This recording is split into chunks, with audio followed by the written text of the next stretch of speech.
Hello everyone, welcome back to my YouTube channel. जैसे कि मैंने आपसे बोला था कि मैं एक प्रोजेक्ट आपके लिए लेके आऊँगा जो कि हमारा बेस्ड होगा सीक्वल सर्वर के ट्रिगर और स्टोर प्रोसीजर पे। हम ट्रिगर और स्टोर प्रोसीजर सीख तो लेते हैं, सिंटैक्स सीख लेते हैं, बट हम उसका यूज कहाँ करेंगे वो मैं आज एक डेमो की तरह प्रोजेक्ट बताने वाला हूँ। जैसे कि मैं यहाँ पे बताया आपको कि बैंकिंग सिस्टम प्रोजेक्ट में बताने वाला हूँ। उसमें हमारे पास क्या होंगे, 4 टेबल होंगे। पहला जो टेबल होगा हमारा ओपन अकाउंट ओपनिंग फॉर्म होगा। दूसरा जो टेबल होगा बैंक होगा। और तीसरा टेबल होगा अकाउंट होल्डर डिटेल होगा। और फोर्थ टेबल जो होगा हमारा वो होगा ट्रांजेक्शन डिटेल। तो सबसे पहला टेबल जो होगा हमारा वो होगा अकाउंट ओपनिंग फॉर्म। जैसे कि जब भी हम अकाउंट ओपन करवाने जाते हैं तो हमें एक फॉर्म मिलता है, और आजकल क्या होता है कि ऑनलाइन फॉर्म हम क्या करते हैं, अकाउंट ओपनिंग का फिल करते हैं। तो मान लेते हैं कि उसी तरह से मैंने इसको स्ट्रक्चर किया है कि जब आप ऑनलाइन फॉर्म फिल करने जाओगे तो उसमें क्या होगा, करंट डेट होगा, जिस दिन आप फॉर्म फिल कर रहे हो उस दिन का डेट होगा। फिर आप किस तरह के अकाउंट ओपन करवा रहे हो वो होगा। फिर इसमें क्या होगा, अकाउंट होल्डर का नेम होगा। अकाउंट होल्डर का नेम में अपना नाम, फुल नेम आप दे सकते हो। अकाउंट टाइप जो मैंने बताया था उसमें 2 तरह के अकाउंट टाइप हो सकते हैं, या फिर आप बिजनेस अकाउंट खुलवा लो, या फिर आप करेंट अकाउंट खुलवा लो, या फिर सेविंग अकाउंट खुलवा लो। तो मोस्टली लोग जो सेविंग अकाउंट खुलवाते हैं, तो मैंने यहाँ पे सेविंग का एग्जाम्पल लिया है। आप अपना डेट ऑफ बर्थ वहाँ पे डालोगे। फिर आप क्या करोगे, आधार नंबर अपना डालोगे। आधार नंबर रिपीटेड नहीं हो सकता है, तो जब हम टेबल बनाएंगे तो उसमें आधार जो कॉलम होगा वो यूनिक होगा। फिर मोबाइल नंबर जो होगा वो आप यहाँ पे अपना डालोगे कि मोबाइल नंबर आपका क्या है। फिर आप इसमें डालोगे कि अकाउंट ओपनिंग बैलेंस कितना है। जैसे कि जब भी अकाउंट ओपन करते हैं तो बहुत सारे लोग 1,000 रुपया मतलब कि जमा करके और अकाउंट को ओपन करवाते हैं। तो आप हो सकता है कि ज़्यादा करवाएं, ज़्यादा इंसर्ट करें, मतलब कि फर्स्ट टाइम में इंसर्ट मतलब कि आप ज़्यादा पे करके और अकाउंट ओपन करवा रहे हो। फुल एड्रेस में क्या होगा कि अपना फुल एड्रेस जो भी आपका होगा वो आप क्या करोगे, वहाँ इंसर्ट करोगे। एक जो कॉलम है, लास्ट कॉलम जो हमारा है वो है केवाईसी स्टेटस। ये केवाईसी स्टेटस का मतलब क्या होगा कि जब भी आप फॉर्म फिल करते हो तो आपका वेरिफिकेशन होता है। आपका वेरिफिकेशन जो भी होगा उसमें वो क्या होगा कि अकाउंट ओपन होने से पहले वो पेंडिंग में होगा। केवाईसी स्टेटस क्या होगा, पेंडिंग में हो जाएगा, जो कि बाई डिफॉल्ट हमारा वो इंसर्ट होगा। आपको इंसर्ट करने की जरूरत नहीं है। मैं कोई यूआई नहीं बता रहा हूँ, बस मैं आपको एक स्ट्रक्चर दे रहा हूँ डेटाबेस का। यूआई बनाने के लिए हमें प्रोग्रामिंग लैंग्वेज जैसे कि सी शार्प या फिर कोई अदर लैंग्वेज से क्या करते हैं, हम लोग क्या करते हैं, एक वेब फॉर्म बनाते हैं और उसके बाद हम लोग क्या करते हैं, एक दूसरे को कनेक्ट करते हैं टेबल को। तो मैं वो नहीं करने वाला हूँ। मैं as a data analyst, as a data engineer, जो भी हमारा बेसिक प्रोजेक्ट होता है डेटाबेस से रिलेटेड, मैं वो बताने वाला हूँ कि बैकएंड में जो भी काम होता है वो कैसे होता है। तो जो केवाईसी स्टेटस जो कॉलम होगा उसमें हम लोग क्या करेंगे, कुछ भी इंसर्ट नहीं करेंगे स्टार्टिंग में। वो हमारा जो जाएगा बाय डिफॉल्ट पेंडिंग जाएगा। तो मैं यहाँ पे जब दूसरे टेबल की बात करूँ तो वो है बैंक। अब ये बैंक में क्या होगा, जैसे ही आप अकाउंट ओपनिंग फॉर्म फिल करते हैं तो वो पेंडिंग में चला जाता है। और ये जो 2 कॉलम आपको दिख रहा होगा, एक बैंक और एक हमारा अकाउंट होल्डर डिटेल, ये 2 कॉलम में क्या होता है कि जैसे ही केवाईसी स्टेटस जो होगा अप्रूव होगा, जैसे अप्रूव होगा तो उसका जितना भी डिटेल होगा, उसका जो भी हमारा कस्टमर बनने वाले हैं बैंक में, अगर उसका केवाईसी अप्रूव्ड होता है तो उसका जितना भी डिटेल होगा ये दोनों टेबल में क्या होगा, सेव होगा। तो एक बैंक टेबल में क्या क्या सेव होगा, बैंक टेबल में सेव होगा अकाउंट नंबर, जो कि हमारा क्या है, आइडेंटिटी कॉलम है। वो ऑटो इंक्रीमेंट अपने से बनेगा, वो ऑटोमेटिक हमारा क्या होगा, फिल होगा। फिर हमारा अकाउंट टाइप जो होगा वो हमारा कहां से आएगा, इस अकाउंट टाइप वाले कॉलम से आएगा। इसका जो वैल्यू होगा वो ट्रिगर से क्या होगा, ट्रिगर्ड होने के बाद जैसे ही केवाईसी अपडेट होगा और केवाईसी स्टेटस अपडेट होने के बाद अगर अप्रूव हुआ है तो डेटा इंसर्ट होगा, या रिजेक्ट हो गया तो डेटा इंसर्ट नहीं होगा। तो अप्रूव होगा जैसे ही हमारा क्या होगा, अकाउंट टाइप बैंक के अकाउंट टाइप में इंसर्ट हो जाएगा। अकाउंट होल्डर का जो नेम होगा ये हमारा चला जाएगा अकाउंट होल्डर डिटेल में। आप अकाउंट होल्डर डिटेल में देखोगे तो अकाउंट होल्डर का name, date of birth, Aadhaar number, mobile number और फुल एड्रेस, इस टेबल में क्या होगा, वहां से डेटा उठ के इसमें आएगा। ठीक है, वहां से जो डेटा होगा ट्रिगर्ड होगा और उसका डेटा इसमें आके इंसर्ट हो जाएगा। फिर आप देखोगे अकाउंट ओपनिंग डेट, ये अकाउंट ओपनिंग डेट क्या होगा, जिस दिन अप्रूव होगा उस दिन क्या होगा, ट्रिगर हमारा ट्रिगर्ड होगा डेटाबेस में। और उसमें टेबल में ट्रिगर्ड होने के कारण क्या होगा कि ये हमारा ऑटोमेटिक गेट डेट से हमारा डेट यहाँ पे इंसर्ट हो जाएगा, जिस दिन अकाउंट अप्रूव होगा उस दिन का डेट होगा। अब ये करंट बैलेंस क्या है, जो भी हम लोग यहाँ पे अकाउंट ओपनिंग बैलेंस हम डाले थे वो यहाँ पे पहले अपडेट होगा। जैसे 1,000 है तो यहाँ पे 1,000 अपडेट होगा। अभी 3,000 कैसे है, तो जब वो ट्रांजेक्शन करेगा, जो हमारा ट्रांजेक्शन टेबल है, ये टेबल में क्या होगा, जिस दिन ट्रांजेक्शन करेंगे उस दिन का हमारा यहाँ पे पेमेंट टाइप होगा। पेमेंट टाइप 2 तरह के मान लेते हैं, एक होगा क्रेडिट या होगा डेबिट।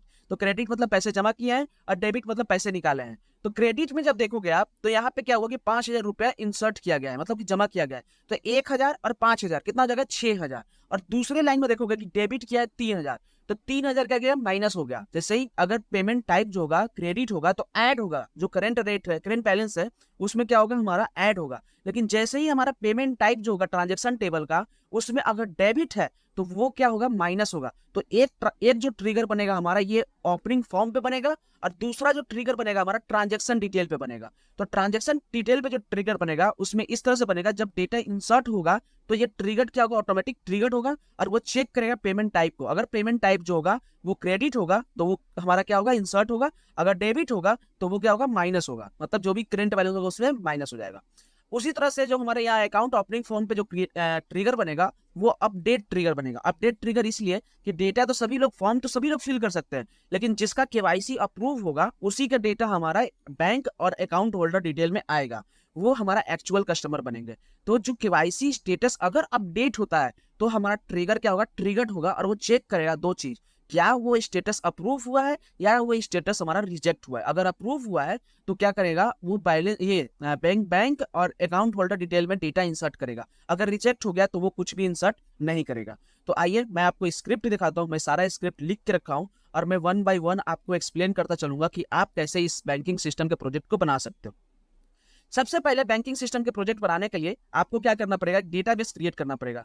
आप देखोगे कि यहाँ पे मैं एक डेटाबेस क्रिएट कर रहा हूँ, क्रिएट डेटाबेस, डेटाबेस का नेम। तो जब मैं इसको यहाँ से सेलेक्ट करके एग्जीक्यूट करता हूँ तो ये क्या करेगा, हमारा बैंकिंग सिस्टम प्रोजेक्ट का डेटाबेस क्रिएट कर देगा। अब जो डेटाबेस क्रिएट हो गया हमारा उसको हमें यूज करना पड़ेगा। तो मैं यहाँ पे क्या करूंगा, इस डेटाबेस को, जैसे अभी यहाँ पे हमारा यूज मास्टर है, मैं जब यूज बैंकिंग सिस्टम प्रोजेक्ट करूंगा तो इस डेटाबेस को यूज कर लेगा। आप यहाँ देखोगे कि अब मेरा यहाँ पे बैंकिंग सिस्टम प्रोजेक्ट वाला डेटाबेस यूज हो चुका है, आप यहाँ पे देख सकते हो। तो अब हम क्या करेंगे, इसमें अपना टेबल्स क्रिएट करेंगे। जो टेबल्स था हमारा, मैं कंट्रोल आर प्रेस करके अपना रिजल्ट हम हाइड कर लेते हैं। अब यहाँ पे क्या करेंगे, अब देखोगे यहाँ पे सबसे पहला जो टेबल मैंने क्रिएट किया है ये है create table account opening form. तो ये अकाउंट ओपनिंग फॉर्म जो है इसमें क्या है, आपको मैं यहाँ पे इस तरह से साइड में करके और दिखा दूं। यहाँ पे आप ये देखोगे कि इसमें जो टेबल है हमारा अकाउंट ओपनिंग फॉर्म, इसमें वही कॉलम है जो कि हमारा यहाँ था। आप यहाँ देखोगे सबसे पहला जो कॉलम था हमारा वो क्या था, डेट था। तो मैंने यहाँ पे डेट दिया है, और डेट जो है ना वो बाय डिफॉल्ट हमारा गेट डेट है। सेकंड जो कॉलम है हमारा अकाउंट टाइप है। अब अकाउंट टाइप जो है वो क्या है, वर्कैट 20 है। और ये जो है डिफॉल्ट हमारा सेविंग होगा, क्योंकि तब डिफॉल्ट हम सेविंग इसलिए ले रहे हैं कि अगर करेंट ज्यादा जो होते हैं ना यूजर्स होते हैं वो सेविंग अकाउंट खुलवाते हैं, तो मैंने डिफॉल्ट हमने सेविंग लिया है। अगर आप कोई और अकाउंट खुलवाओगे तो करेंट अकाउंट वो ओपन हो जाएगा। इसके बाद क्या है, अकाउंट होल्डर नेम है। जो भी आप इंसर्ट करोगे अकाउंट होल्डर नेम, आप यूआई में जब इंसर्ट करोगे तो उसका जो डेटा होगा वो हमारा इंसर्ट होगा। और मैंने इसमें दिया है कि वर्कैर 50, मतलब आप अपना नेम 50 कैरेक्टर तक ही इंसर्ट कर सकते हो। डेट ऑफ बर्थ दिया है मैंने, डेट, जो कि हमारा डेट होगा। फिर इसमें क्या दिया है, आधार नंबर दिया है। आधार नंबर हमने यहाँ पे वर्कैट 12 दिया है, क्योंकि आधार नंबर टोटल मैक्सिमम 12 नंबर का हो सकता है, तो 12 दिया है। फिर यहाँ पे मैंने मोबाइल नंबर जो दिया है वर्कैर 15 दिया है। वर्कैर 15 दे दिया इसलिए क्योंकि +91 भी क्या होता है, ऐड करते हैं बहुत सारे लोग, और मैंने इसको इसलिए यहाँ पे 15 लेके चला है, मैक्सिमम लेके चला है। फिर मैं यहाँ पे अकाउंट ओपनिंग बैलेंस दिया है। अकाउंट ओपनिंग बैलेंस में क्या किया, डेसिमल नंबर दिया है 10,2। तो 10,2 क्या होगा, हमारा डेसिमल नंबर होगा, क्योंकि हो सकता है कि जब हम क्रेडिट और डेबिट करते हैं तो कुछ पैसे जो होते हैं वो माइनस में भी जा सकते हैं ट्रांजेक्शन के हिसाब से। अगर यूपीआई ट्रांजेक्शन कोई करता है, मैं यहाँ यूपीआई का डिस्कस नहीं करूंगा, लेकिन यूपीआई ट्रांजेक्शन जब करेगा तो उसका जो करंट बैलेंस होता है तो कुछ कुछ अमाउंट कट भी जाता है, चार्जेस हो गए या कोई भी चार्ज करता है तो माइनस में जा सकता है, मतलब डेसिमल में जा सकता है। इसलिए मैंने यहाँ पे अमाउंट ओपनिंग बैलेंस को डेसिमल में लिया, 2 प्लेस तक लिया, डेसिमल 2 प्लेस तक। अब यहाँ देखोगे फुल एड्रेस लिया है मैंने। फुल एड्रेस में क्या है कि मैंने यहाँ पे उसका एड्रेस के लिए जो कॉलम था हमारा, इसके लिए मैंने फुल एड्रेस वर्कैर 100 लिया है, मतलब आप 100 कैरेक्टर तक आप इंसर्ट कर सकते हो। फिर इसके बाद मैंने केवाईसी स्टेटस लिया है वर्कैर 20, और इस वर्कैर 20 के बाद देखोगे जैसा कि मैंने बताया था डिफॉल्ट जो है वो पेंडिंग है। जैसे ही वो इंसर्ट करेगा डेटा, लेकिन केवाईसी का स्टेटस का डेटा इंसर्ट नहीं होगा यूआई से। वो यूआई से इसलिए इंसर्ट नहीं होगा क्योंकि वो बाय डिफॉल्ट हमारा चला जाएगा, क्या, पेंडिंग चला जाएगा। उसके बाद जो सेकंड टेबल है हमारा वो है क्रिएट बैंक। इसमें क्या है, अकाउंट नेम, अकाउंट नंबर, जो कि बिग इंटीजर लिया है मैंने, क्योंकि मैंने अकाउंट नंबर 10 डिजिट से स्टार्ट किया है। 10 डिजिट से स्टार्ट करने के बाद ,1 दिया है, जिससे कि क्या होगा, अकाउंट नंबर हमारा क्रिएट होगा और बिग इंट होगा, और आइडेंटिटी 1 दिया है मैंने। तो मतलब इतना से शुरू होगा, इतना से शुरू होगा और 1 उसमें ऐड होता जाएगा, मतलब कि 1 2 3 4 ऐड होता जाएगा। फिर यहाँ पे अकाउंट टाइप, यहाँ पे वर्कैर 20 दिया है, जो कि हमारा यहाँ से आएगा। जो हमारा यहाँ पे अकाउंट टाइप हम फिल करेंगे ऊपर वाले टेबल में, इसमें जो फिल करेंगे अकाउंट टाइप वो ट्रिगर होकर हमारा इसमें इंसर्ट होगा। फिर अकाउंट ओपनिंग डेट मैंने दिया है, डिफॉल्ट है हमारा गेट डेट, क्योंकि जब भी ट्रिगर होगा डेटा इंसर्ट होगा उस दिन का हमारा डेट क्या होगा, इसमें इंसर्ट हो जाएगा। फिर करंट बैलेंस भी मैंने डेसिमल दिया है, क्योंकि ओपनिंग बैलेंस जितना होगा वही हमारा करंट बैलेंस में डेटा टाइप होना चाहिए, तो मैंने वो दे दिया यहाँ पे। फिर आप देखोगे कि मैंने तीसरा टेबल यहाँ पे क्या किया है, क्रिएट किया है, create table account holder detail, जिसमें कि account name, account number, account holder का नेम, फिर डेटा टाइप हमने यहाँ पे सबका सेम रखा है, जो कि हमारा फॉर्म क्रिएट करते हुए अकाउंट ओपनिंग फॉर्म जो था उसमें जो डेटा टाइप है सेम वही डेटा टाइप मैंने यहाँ पे फिल किया है। फिर आप देखोगे मैंने टेबल क्रिएट किया ट्रांजेक्शन डिटेल, इसमें क्या है अकाउंट नंबर जो है वो बिग इंट है, फिर पेमेंट टाइप है, फिर ट्रांजेक्शन अमाउंट है, फिर डेसिमल ट्रांजेक्शन अमाउंट और डेट ऑफ ट्रांजेक्शन, जिस दिन ट्रांजेक्शन होगा उस दिन का जो डेट होगा वो बाय डिफॉल्ट हमारा गेट डेट से आएगा, जिस दिन ट्रांजेक्शन होगा उस दिन का। तो मैं क्या करता हूँ, पहले इन चारों टेबल्स को क्रिएट कर लेता हूँ सेलेक्ट करके, और चारों टेबल के क्रिएट करने के बाद मैं आपको दिखाता हूँ कि ये एक्चुअल में वर्क कैसे करेगा। मैं यहाँ पे क्या किया, मैंने यहाँ पे कमांड कंप्लीट सक्सेसफुल जो आ रहा है, मेरा चारों टेबल क्रिएट हो चुका है। अब चारों टेबल देखने के लिए आप सेलेक्ट क्वेरी लिख के आप देख सकते हो, मैं आपको एक बार दिखा भी दूं सेलेक्ट क्वेरी यहाँ लिख के। अगर मैं यहाँ पे लिखूँ select star from account opening form, फिर मैं यहाँ पे लिखूँ select star from bank, select star from, दूसरा था हमारा अकाउंट होल्डर डिटेल, एक था हमारा select star from transaction detail. अब मैं इस चारों टेबल को आपको दिखाऊं, अभी तो ब्लैंक होगा बट आप कॉलम्स देख सकते हो कैसा हमारा यहाँ पे कॉलम्स आ रहा है। जब मैं इसे एग्जीक्यूट करूंगा तो ये हमारा चारों टेबल का कॉलम्स आ रहे हैं, date, account type, account holder name, date of birth, Aadhaar number, mobile number, account opening balance, full address, उसके बाद केवाईसी स्टेटस। इसी तरह से हमारा बैंक का भी है, इसी तरह से हमारा अकाउंट होल्डर डिटेल का है, और लास्ट में हमारा ट्रांजेक्शन का भी है। तो ये टेबल्स हमारा क्रिएट हो चुका है। अब हम करने क्या वाले हैं, हमारा लॉजिक क्या होगा। तो जैसे कि मैंने आपको लॉजिक ये बताया कि कोई भी अकाउंट ओपनिंग फॉर्म फिल करता है, तो अकाउंट ओपनिंग फॉर्म जब फिल करेगा तो उसमें कौन कौन सा कॉलम जो होगा वो हमारा यूजर फिल करेगा, वो मैं दिखाता हूं जो यूआई से फिल करेगा। मैं इसको क्लोज कर लेता हूं, अब इसका कोई काम नहीं है तो इसको क्लोज करके मैं इसको ओपन कर लेता हूं। हाँ, तो अब आप देखिएगा इसमें क्या होगा कि मैं यहाँ पे जब लिखा हूं insert into account opening form, इसमें डेटा इंसर्ट करने के लिए तो मैंने कुछ कॉलम का नेम बताया है, जैसे अकाउंट टाइप, फिर यहाँ पे account holder name, date of birth, Aadhaar number, mobile number, account opening balance, और इसमें क्या है फुल एड्रेस। तो इसमें आप देखोगे कि मैंने जो डेट था वो यहाँ पे इंसर्ट नहीं कर रहा क्योंकि वो गेट डेट है, बाय डिफॉल्ट आएगा। और दूसरा जो है हमारा केवाईसी स्टेटस जो था वो कॉलम मैं पिक नहीं कर रहा हूँ क्योंकि वो भी बाय डिफॉल्ट है, स्टार्टिंग में वो पेंडिंग में ही जाएगा, जब भी आप अकाउंट ओपन करोगे तो वो पेंडिंग में जाएगा। तो ये हम क्या करेंगे, इस लाइन को जब मैं यहाँ से एग्जीक्यूट करूंगा डेटा को, तो आप देखोगे कि ये क्या होगा, हमारा वन रो इफेक्ट हो गया है। और अब मैं अकाउंट ओपनिंग फॉर्म के डेटा को अगर सेलेक्ट करके देखूं तो आप देखोगे कि हमारा पेंडिंग में केवाईसी चला गया होगा। ये जो केवाईसी स्टेटस है अभी पेंडिंग में चला गया है। अब वो कोई अप्रूव करता है, जब वो अपडेट करेगा अप्रूव करने के लिए, उसको अप्रूव करने के लिए, रिजेक्ट करने के लिए टेबल को अपडेट करना पड़ेगा। तो हम एक ट्रिगर बनाएंगे कि अगर टेबल में अपडेट होता है तो जो पेंडिंग स्टेटस अगर चेंज हुआ, अगर वो अप्रूव हुआ है तो क्या करेगा, डेटा हमारा बैंक और अकाउंट होल्डर डिटेल में इंसर्ट करेगा। अदरवाइज वो क्या करेगा, रिजेक्ट अगर हुआ है तो कुछ भी इंसर्ट नहीं करेगा। तो हम यहाँ पे उसी तरह से एक ट्रिगर क्रिएट करेंगे, और मैं आपको दिखा दूं कि डेट भी हमारा गेट डेट से आया, जैसे आज जो भी डेट होगा हमारा सिस्टम में उस डेट से हमारा डेट आ गया है। अगर इसके बाद मैं आपको दिखाऊं यहाँ पे, तो ये यहाँ पे ट्रिगर क्रिएट करने वाला है, और वो ट्रिगर क्या होगा वो मैं आपको समझाने वाला हूँ। मैंने यहाँ ट्रिगर लिख लिया है क्योंकि टाइप करने में काफी टाइम जाएगा और मैं आपको एक्सप्लेन करने बैठूंगा तो फिर वो लिखना और टाइप करना वीडियो काफी लंबा हो जाएगा। तो मैं यहाँ पे सारे चीज लिख कर रखा हूँ, मैं आपको समझाता हूँ कि यहाँ हो क्या रहा है।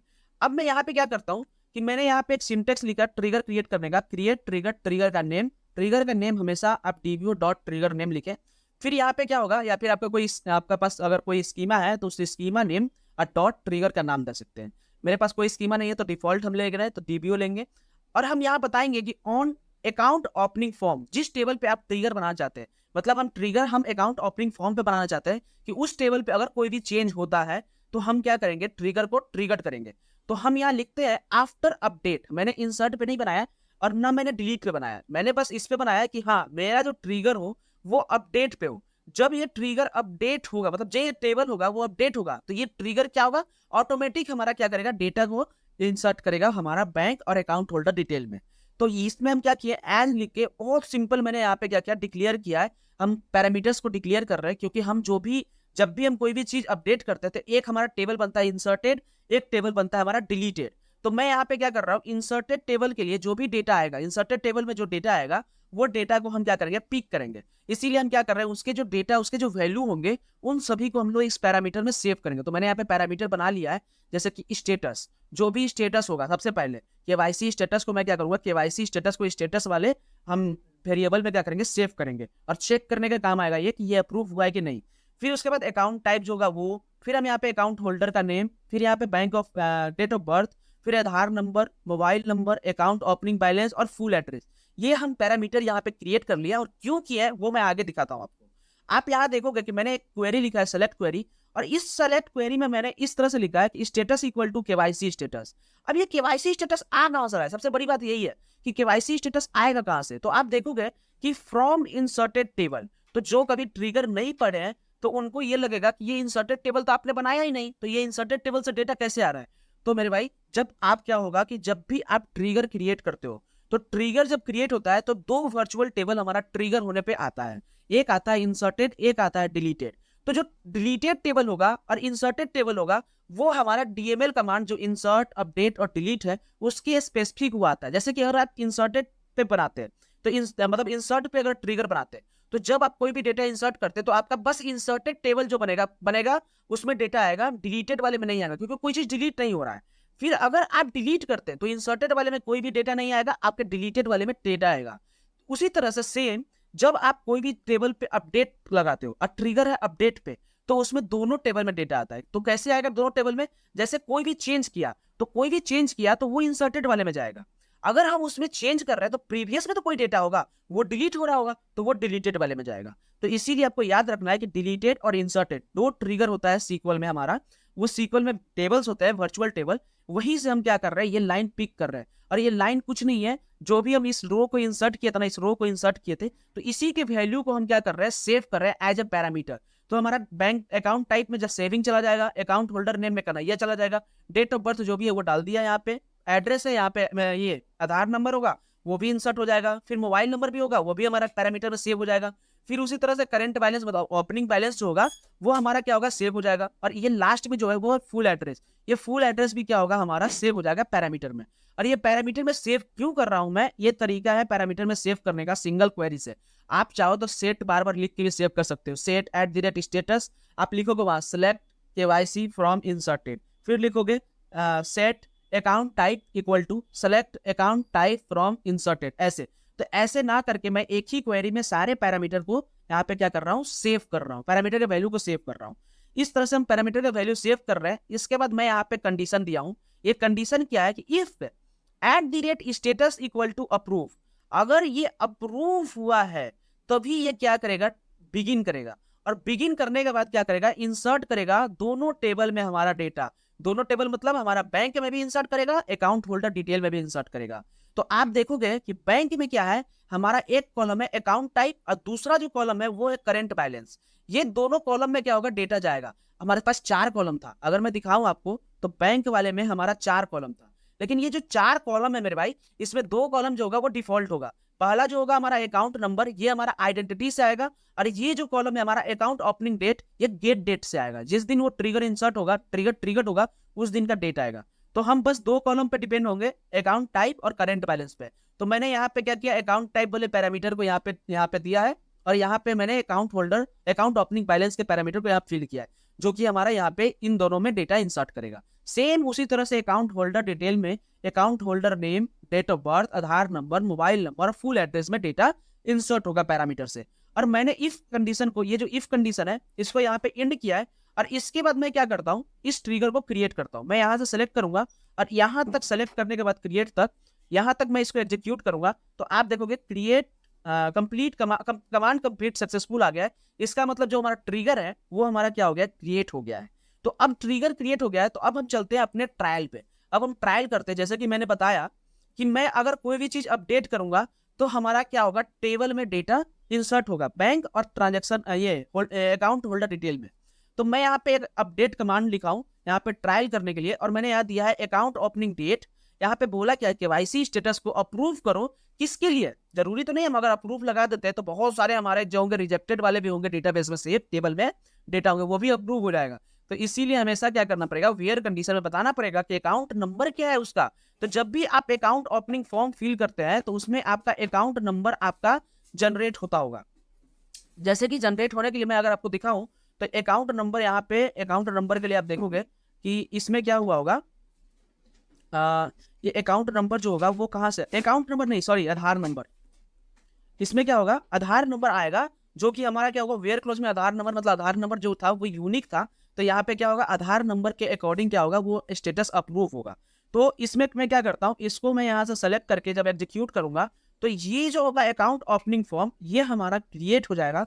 और क्रिएट होने के बाद आप देखोगे 3 रो इफेक्ट हो रहा है, 1 रो 2 रो 3 रो, ये 2 रो मतलब 3 बार क्या रो इफेक्टेड आया।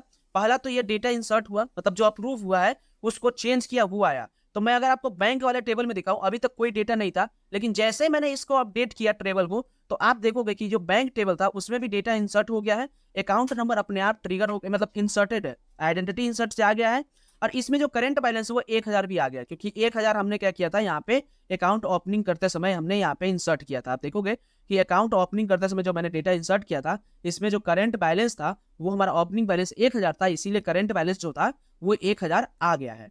अब मैं यहाँ पे क्या करूंगा, इसके बाद मैं यहाँ पे लिखूंगा, यहाँ पे जो अकाउंट होल्डर डिटेल का होगा इसके हम टेबल को सेलेक्ट करके देखेंगे कि इसमें डेटा आया कि नहीं। आप यहाँ देखोगे तो यहाँ पे भी हमारा अकाउंट होल्डर डिटेल आ गया है, जो भी अकाउंट नंबर है, जो कि ये अकाउंट नंबर इससे क्या है सेम है। फिर इसमें क्या है कन्हैया, फिर डेट ऑफ बर्थ हमारा आया, आधार नंबर आया, मोबाइल नंबर आया, और ये क्या आया हमारा फुल एड्रेस आया। अब ये जो आया है आधार नंबर ये हमारा प्राइमरी की और फॉरेन की रिलेशन बनाता है। तो मैं आपको सबसे पहले यहाँ पे क्या करूंगा, आपको ERD क्रिएट करके दिखाऊंगा और प्राइमरी की और फॉरेन की हम यहाँ पे रिलेशन बना के दिखाएंगे। तो मैं यहाँ पे क्या करता हूँ, ERD बनाने के लिए सबसे पहले मैं यहाँ पे जाऊंगा डेटाबेस में, और डेटाबेस में जाने के बाद बैंकिंग सिस्टम पे जाऊंगा। अब इस बैंकिंग सिस्टम के प्लस पे क्लिक करूंगा, अब ये डेटाबेस डायग्राम दिख रहा है, इस पर राइट क्लिक करूंगा, न्यू डेटाबेस डायग्राम पे क्लिक करूंगा। यहाँ पे एक ऑप्शन आता है कि do you wish to create them, मैं करूंगा यस, मेरे पास कोई डेटाबेस डायग्राम नहीं था। अब यहाँ पे टेबल सेलेक्ट करने के लिए बोलेगा, तो जो मैं टेबल सेलेक्ट करूंगा मेरा अकाउंट नंबर जो है ना इन 3 टेबल में है, तो मैं यहाँ पे इन तीनों टेबल को सेलेक्ट करूंगा, इन तीनों टेबल को सेलेक्ट करके और यहाँ पे ऐड कर लूंगा। अब जैसे ही ऐड करूंगा तो ये तीनों टेबल हमारा यहाँ पे ERD में आ गया है। अब मैं अकाउंट ओपनिंग फॉर्म को मैं कुछ नहीं करने वाला, इसको हटा देता हूँ। अब आप देखोगे जो बैंक है हमारा ये हमारा मेन टेबल होगा, और ये दोनों होगा हमारा हमारा फॉरेन की वाला टेबल। तो मैं इसको यहाँ पे कर लेता हूँ। अब मैं क्या करता हूँ, ये अकाउंट नंबर को प्राइमरी की बनाता हूँ। अब राइट क्लिक करूंगा, सेट प्राइमरी की बना दिया। अब मैं क्या करूंगा, इसको यहाँ से ड्रैग करूंगा और इसको ले जाके मैं अकाउंट नंबर वाले से मैच करूंगा। तो यहाँ पे एक टेबल जो एंड कॉलम का जो रिलेशन होता है वो क्रिएट होगा, फॉरेन की ट्रांजेक्शन डिटेल अंडरस्कोर बैंक, ये हमारा ये रिलेशनशिप का नाम होगा। आप देखोगे प्राइमरी की टेबल जो होगा वो बैंक होगा, हाँ सही है, अकाउंट नंबर हमारा कॉलम होगा, सही है, फॉरेन की में हमारा ट्रांजेक्शन डिटेल है, और अकाउंट नंबर जो होगा वो हमारा क्या होगा फॉरेन की का कॉलम होगा। अब मैं यहाँ पे जब ओके करूंगा तो मेरा जो होगा रिलेशन यहाँ पे बन जाएगा, मैं ओके करूंगा, अब मेरा ये रिलेशन बन गया। ये जो सिंबल है फॉरेन की का है, और ये जो येलो कलर का जो दिख रहा है आपको ये क्या है हमारा प्राइमरी की का हमारा रिलेशन है। अब मैं क्या करता हूँ, इसमें जाता हूँ और इसको फिर से यहाँ से ड्रैग ड्रॉप करूंगा, किसके लिए, ये अकाउंट होल्डर डिटेल के लिए। तो मैं यहाँ से इसको पकड़ के फिर से ड्रैग करूंगा यहाँ से। अब इस ड्रैग करके अकाउंट होल्डर नंबर पे आता हूँ यहाँ पे, आप देखोगे कि ये फिर से सेम चीज आया। आप चेक कर लेना एक बार कि bank account number account holder detail में भी अकाउंट नंबर है। फिर मैं यहाँ पे ओके कर दूंगा, जिससे कि हमारा क्या होगा, ये हमारा रिलेशन बन गया है। अब ये प्राइमरी की और फॉरेन की रिलेशन से बनाने से क्या फायदा होता है, जैसे कि मैंने आपको बताया था कि जब हम प्राइमरी की और फॉरेन की रिलेशन बनाते हैं तो होता क्या है कि फॉरेन की में क्या होता है, रेफरेंशियल इंटीग्रिटी मेंटेन रखता है। मतलब कि वो हम क्या कर सकते हैं, वही अकाउंट होल्डर का नेम और डिटेल आएगा जो कि बैंक टेबल में अकाउंट नंबर होगा। तो इसीलिए मैंने यहाँ पे किया, और वही ट्रांजेक्शन कर सकता है जिसका अकाउंट नंबर हमारे बैंक वाले टेबल में होगा, वही हमारा ट्रांजेक्शन कर सकता है। अदरवाइज हम कोई भी डेटा इंसर्ट कर सकते हैं। तो इसीलिए हम क्या करते हैं, यहाँ पे प्राइमरी की फॉरेन के रिलेशन बना दिए। अब हम इसको करते हैं सेव, Ctrl+S करके इसका डायग्राम का नाम दे देते हैं बैंकिंग सिस्टम ERD। अब मैं ओके कर देता हूँ, ये हमारा क्या हो गया, हमारा यहाँ पे ये क्रिएट हो जाएगा। अब यहाँ पे ओके कर देंगे, फिर से यस कर देंगे, अब ये हमारा हो जाएगा क्रिएट। अब मेरा ये ERD क्रिएट हो चुका है, रिलेशन क्रिएट हो चुका है। अगर आपको मैं दिखाऊं अभी रिलेशन कैसे क्रिएट हुआ, तो मैं यहाँ से बैक करता हूँ। अब मेरा जो टेबल है बैंक टेबल है, इस पर हम अगर Alt F1 प्रेस करेंगे तो आप देखोगे कि हमारा यहाँ पे इस टेबल का पूरा वो खुल जाएगा, ओपन हो जाएगा, डिटेल खुल जाएगा। अभी हम जब टेबल क्रिएट कर रहे थे मैंने प्राइमरी की कहीं नहीं लिखा था, प्राइमरी की और फॉरेन की का रिलेशन कहीं नहीं लिखा था। लेकिन आप देखोगे यहाँ पे कि नीचे जब आओगे तो यहाँ पे देखोगे कि प्राइमरी की बना पड़ा है, ये प्राइमरी की बन गया और ये अकाउंट नंबर पे बना है। और इसमें देखोगे table is refreshed by the foreign की, दोनों टेबल पे हमारा फॉरेन की होगा, एक होगा अकाउंट होल्डर के साथ और दूसरा जो होगा वो होगा ट्रांजेक्शन डिटेल के साथ। तो ये हमारा ईआरडी से ऑटोमेटिक क्रिएट हो चुका है, इसलिए हम लोग ईआरडी का यूज करते हैं। अब आपको मैं आगे बताता हूँ अपने प्रोजेक्ट में कि करने वाले क्या है। अब जैसे कि मैंने अप्रूव किया था तो यहाँ पे डेटा आ गया था, उसी तरह से मैं क्या करता हूँ एक बार और क्रॉस चेक करता हूँ और मैं एक और यूजर का डेटा इंसर्ट करता हूँ। ये जो डेटा है ये एक और यूजर का डेटा है। अब मैं क्या करता हूँ इसको इंसर्ट करूंगा और इसको रिजेक्ट करूंगा। अभी देखोगे आप कि ये डेटा जो है वो इंसर्ट हो चुका है अकाउंट ओपनिंग फॉर्म में। तो मैं यहाँ पे जब चेक करूंगा तो देखोगे ये जो सेकंड लाइन इंसर्ट हुआ है ये हमारा इंसर्ट हो गया है हमारा अकाउंट ओपनिंग फॉर्म वाले टेबल में। लेकिन अभी इसका केवाईसी स्टेटस क्या है, पेंडिंग है। अगर मैं इसको अपडेट कर दूं रिजेक्टेड में तो क्या हमारा बैंक और अकाउंट होल्डर डिटेल में डेटा इंसर्ट होगा? तो नहीं होगा। अगर मैं आपको यहाँ पे दिखाऊं तो मैं यहाँ पे क्या करता हूँ, अपडेट करता हूँ अकाउंट ओपनिंग फॉर्म को और मैं यहाँ पे केवाईसी स्टेटस को रिजेक्टेड करता हूँ। आधार नंबर जो ये आधार नंबर इनका है वही आधार नंबर मैंने यहाँ पे लिया है और इसको जब मैं यहाँ से सेलेक्ट करके एग्जीक्यूट करूंगा तो आप देखोगे कि इनका 1 रो अफेक्टेड हुआ है। मतलब हम जब वहां पे अप्रूव किया था तो 1 रो अफेक्टेड 3 बार आया था, मतलब एक बार तो अपडेट कर देगा और 2 बार बैंक टेबल और यहाँ पे अकाउंट होल्डर डिटेल था उसमें डेटा इंसर्ट करने का, लेकिन यहाँ पे एक ही आया। तो अब मैं चेक करता हूँ कि मेरा टेबल में डेटा इंसर्ट हुआ कि नहीं। तो पहले हम चेक करेंगे हमारा जो टेबल है बैंक और इसमें अकाउंट होल्डर डिटेल में इसमें 2 रो आना चाहिए। अगर हमारा ट्रिगर पे इफ कंडीशन नहीं लगाए रहते तो 2 रो आ जाता, लेकिन मैंने अप्रूव पे ये क्या लगाया, इफ कंडीशन लगाया, तो यहाँ पे एक ही रो जो पहले वाला था वही दिखेगा। आप देखोगे बस 1 रो दिख रहा है, लेकिन आपका जो ये टेबल है उसमें क्या होगा ओपनिंग फॉर्म में वो 2 दिख रहा होगा और वहां पे क्या होगा अपडेट हो गया होगा। अब वहां पे केवाईसी स्टेटस रिजेक्ट हो गया होगा, रिजेक्ट होने के कारण डेटा इंसर्ट नहीं हुआ है। तो इसके बाद जो हम करेंगे, इसके बाद हम ये करेंगे कि अब आगे जब जाएंगे तो अब जो एक और ट्रिगर बनाने वाले हैं वो किस पे बनाने वाले हैं, वो हम बनाएंगे ट्रांजेक्शन डिटेल के ऊपर। तो जो ट्रांजेक्शन डिटेल के ऊपर जब हम कोई ट्रिगर बनाएंगे तो उसमें कैसे बनाएंगे। अब ऐसे सोचिए कि अगर हमारा पेमेंट टाइप, जैसे कि मैं ट्रांजेक्शन डिटेल जो टेबल में दिखाऊं आपको, तो इसमें जो हमारा एक कॉलम है पेमेंट टाइप, अगर कोई इंसान का अकाउंट बैंक में ओपन है तो वो 2 चीज करेगा, चाहे तो पैसे जमा करेगा या फिर पैसे को निकालेगा। तो जब पैसे जमा करेगा तो क्रेडिट, पेमेंट टाइप क्रेडिट, अगर पैसे निकालेगा तो डेबिट। तो इसी तरह से मैं क्या करूंगा, यहाँ एक ट्रिगर बनाऊंगा। अगर वहां पे इफ कंडीशन में लिखेंगे कि पेमेंट टाइप अगर हमारा वहां पे क्या हुआ है क्रेडिट हुआ है तो ऐड हो जाए पैसे हमारा करंट बैलेंस में, जो करंट बैलेंस हमें शो करे उसमें ऐड हो जाए। फिर हम क्या करेंगे उसमें एक और चीज लिखेंगे, उसमें लिखेंगे क्या कि अगर हमारा जो पेमेंट टाइप है अगर वो डेबिट हुआ है तो पैसे हमारा करंट बैलेंस से माइनस होगा। तो मैं यहाँ पे ट्रिगर बना रहा हूँ, उसका नेम मैंने यहाँ लिखा है create trigger DBO dot update current balance. ये अपडेट करेगा करंट बैलेंस को on transaction detail. Transaction detail पे मैंने ये ट्रिगर को लगाया है और यहाँ लिखा है आफ्टर इंसर्ट, जैसे ही इंसर्ट होगा इस टेबल में डेटा तो वो चेक करेगा। अब इसमें 2-3 पैरामीटर पास किया, पहला पेमेंट टाइप, फिर अमाउंट और इसके बाद account holder, account number. Account number नहीं पता रहेगा तो पता चला सब में चेंज हो जाएगा, तो अकाउंट नंबर हमें चाहिए ही चाहिए किस अकाउंट में चेंज हुआ है।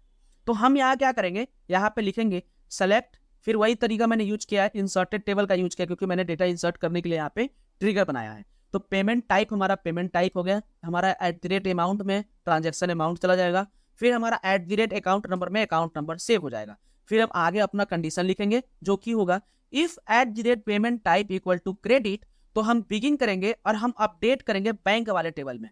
बैंक वाले टेबल में क्या अपडेट करेंगे भाई, तो बैंक वाले टेबल में जो कॉलम है हमारा करंट बैलेंस का, वहां पे क्या करेंगे जो हमारा अभी का जो बैलेंस है अमाउंट है वो ऐड करेंगे। आप देखोगे यहाँ पे करंट बैलेंस में करंट बैलेंस जो भी है उसमें ऐड कर रहे हैं और उसमें ऐड करने के साथ हम एक यहाँ पे वेयर कंडीशन लिखेंगे जिसमें कि अकाउंट नंबर पे होगा, वो स्पेसिफिक अकाउंट नंबर का करंट बैलेंस चेंज करेगा। तो यहाँ पे अकाउंट नंबर लिखा है। सेम उसी तरह से मैंने एक और इफ कंडीशन दिया है, इसमें क्या बोला है कि पेमेंट टाइप अगर डेबिट है तो यहाँ पे क्या होगा अपडेट होगा बैंक का बैलेंस और करंट बैलेंस अपडेट होगा और करंट बैलेंस में जो भी अमाउंट ट्रांजेक्शन हुआ वो माइनस हो जाएगा। तो इस तरह से मैंने यहाँ पे ट्रिगर क्रिएट किया है। अब मैं इस ट्रिगर को क्या करता हूँ यहाँ से सेलेक्ट करके यहाँ तक एग्जीक्यूट कर देता हूँ। ये ट्रिगर क्या होगा हमारा बन जाएगा। अब ट्रिगर जब बन गया है हमारा तो मैं आपको दिखाता हूँ ये ट्रिगर कैसे बना है।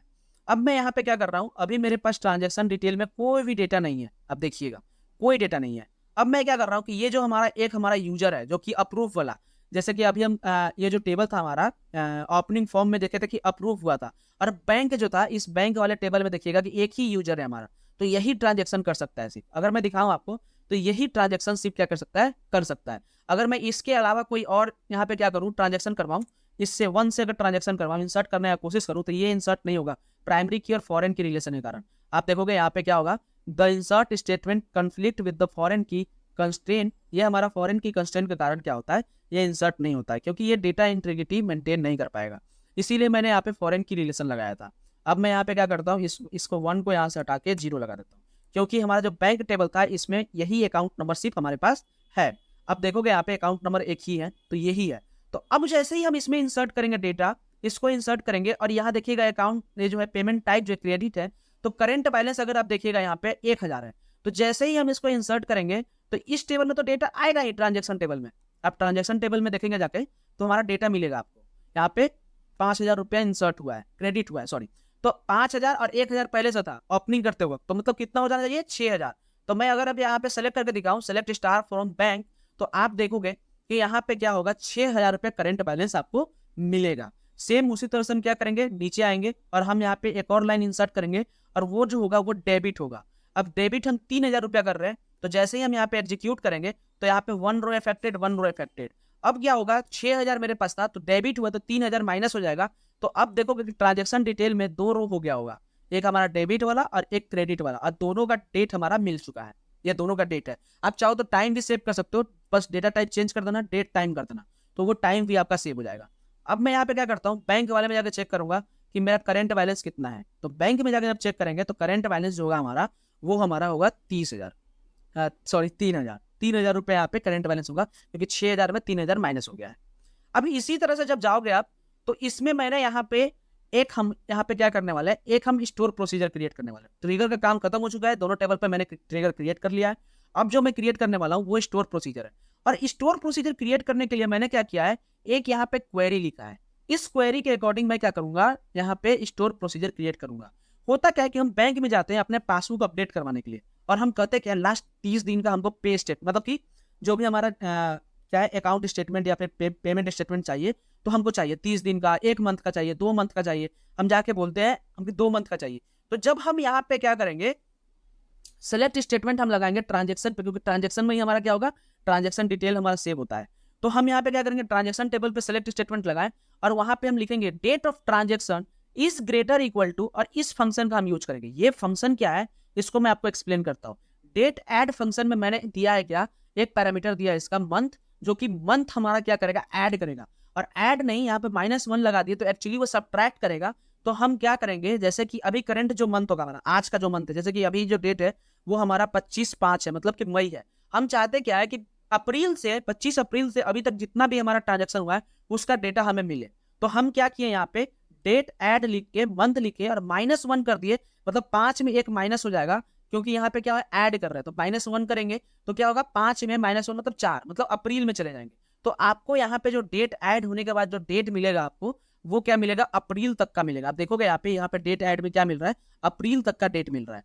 अभी जो अप्रैल तक का आपको डेट मिल रहा है, अब ये अप्रैल से उस दिन से इक्वल टू में लगाया मैंने, तो उस दिन से लेके अभी तक का सारा डेटा आपको मिलेगा। तो मैं यहाँ पे क्या करता हूँ, और यहाँ पे अकाउंट नंबर देना बहुत जरूरी है, क्योंकि हो सकता है कि हम कोई भी पासबुक या फिर पेमेंट स्टेटमेंट निकालेगा तो अपने अकाउंट का निकालेगा। तो जब हम इस यहाँ पे स्टोर प्रोसीजर क्रिएट करेंगे तो वहां पे पैरामीटर देंगे अकाउंट नंबर का, ठीक है। और वहां पे हम पैरामीटर एक और चीज देंगे, वो देंगे हम ये जो -1 लगाए हैं, हो सकता है 2 महीने का चाहिए, 3 महीने का चाहिए, तो हम वहां पे वो भी पैरामीटर में पास करेंगे। तो मैं बस अभी बेसिकली इसको रन करके दिखाता हूँ आपको क्या यहाँ पे आएगा। अभी मेरे पास 2 ही रो है, तो 2 ही रो का डेटा आएगा। हम यहाँ पे अगर कोई और रो इंसर्ट करेंगे आगे चल के, तो मतलब हमारा जैसे जैसे ये टेबल ग्रो करेगा उस तरह से हमारा टेबल का डेटा मिलेगा। तो मैं यहाँ पे आपको स्टोर प्रोसीजर भी क्रिएट करके दिखा देता हूँ। अब वो स्टोर प्रोसीजर कैसे क्रिएट होगा, मैं यहाँ पे क्या करता हूँ, लिखता हूँ क्रिएट प्रोसीजर। प्रोसीजर का नाम देंगे हम लोग dbo.पेमेंट स्टेटमेंट, पे स्टेटमेंट करके हमने यहाँ पे क्रिएट कर लिया। अब इसमें मैं पैरामीटर डालूंगा, और वो पैरामीटर क्या क्या होगा, उसमें पैरामीटर जो होगा पहला होगा हमारा ये मंथ वाला @मंथ। ये क्या होगा, हमारा इंटीजर होगा। फिर हम कॉमा देंगे और फिर लिखेंगे अब इसमें एक और पैरामीटर पास करेंगे जो होगा अकाउंट नंबर। तो अकाउंट नंबर ये जो होगा हमारा वो होगा बिगिन, इसको करेंगे ब्रैकेट क्लोज एज बिगिन। इसके बाद जब बिगिन करेंगे तो लास्ट में एंड कर देते हैं, और हम इस क्वेरी को क्या करते हैं यहाँ से कॉपी पेस्ट कर लेते हैं, यहाँ से कॉपी पेस्ट कर लेते हैं। ये जो कॉपी पेस्ट किया हमने, ये बिगिन लिखा है हमने, तो इसको मैं यहाँ से थोड़ा सा इंडेंटेशन दे देता हूँ। अब मैं क्या करता हूँ, इसमें मंथ जो पैरामीटर है हमारा, इस मंथ को कॉपी करके ये -1 को यहाँ से रिमूव करके और यहाँ पैरामीटर डाल देता हूँ और ये माइनस अपने आप लगा रहेगा। यहाँ पे क्या होगा, अकाउंट नंबर है, तो मैं यहाँ पे कॉपी करूँगा और इसको यहाँ से यहाँ तक सेव कर दूँगा, ये होगा अकाउंट नंबर। अब मैं इसमें क्या करूँगा, इक्वल टू यहाँ से रिमूव हो गया, इक्वल टू लगा देते हैं। अब मैं इस जो प्रोसीजर है उसको क्रिएट कर लेता हूँ, ये हम प्रोसीजर को यहाँ से एग्जीक्यूट कर देंगे। तो ये हमारा प्रोसीजर क्रिएट हो गया। अब ये प्रोसीजर को हम एग्जीक्यूट कैसे करेंगे, अब ये जो प्रोसीजर होगा हमारा वो बैंक के किसी बटन पे लगा रहेगा जो कि यूआई में होगा। अब इसमें क्या करेंगे, हम यहाँ पे इसको सेलेक्ट करके और अब हम यहाँ लिखेंगे एग्जीक्यूट और ये प्रोसीजर का नाम, और इसके बाद जो पैरामीटर है हमारा यहाँ लिख देते हैं, डीबीओ छूट गया है तो डीबीओ प्रोसीजर का नाम। अब इसमें पैरामीटर में सबसे पहले क्या देना है, मंथ देना है, तो हम एक मंथ का निकालना चाहते हैं तो 1 कॉमा। अब हमारा क्या देना है, यहाँ पे बिगिन देना है अकाउंट नंबर, तो मैं यहाँ से अकाउंट नंबर कॉपी कर लेता हूँ, कॉपी और यहाँ पे पेस्ट कर देता हूँ। और अब मैं इसको सेलेक्ट करके एग्जीक्यूट करूंगा तो आप यहाँ पे देखोगे कि आपको दोनों रो यहाँ पे मिल चुका है। अगर आप जैसे जैसे ये टेबल ग्रो करेगा उसके बाद आपको यहाँ पे देखने को इफेक्ट मिलेगा। जैसे कि अगर मेरे पास 5 महीने का डेटा हो गया, 5 साल का डेटा हो गया, तो लास्ट हमारा 1 मंथ का, लास्ट 2 मंथ का हमें यहाँ से इस स्टोर प्रोसीजर से डेटा मिलेगा। तो ये तरीका था बैंकिंग सिस्टम के डेटाबेस को क्रिएट करने का और बहुत सारे ट्रिगर क्रिएट करने का। अगर आपको वीडियो समझ में आया हो तो वीडियो को लाइक कीजिएगा, चैनल को सब्सक्राइब कीजिए। अगर कोई डाउट रह गया हो तो कमेंट सेक्शन में पूछना, मैं आपको जरूर एक्सप्लेन करूंगा, मैं आपको बताने का कोशिश करूंगा। मिलते हैं नेक्स्ट वीडियो में। Thanks for watching, bye bye.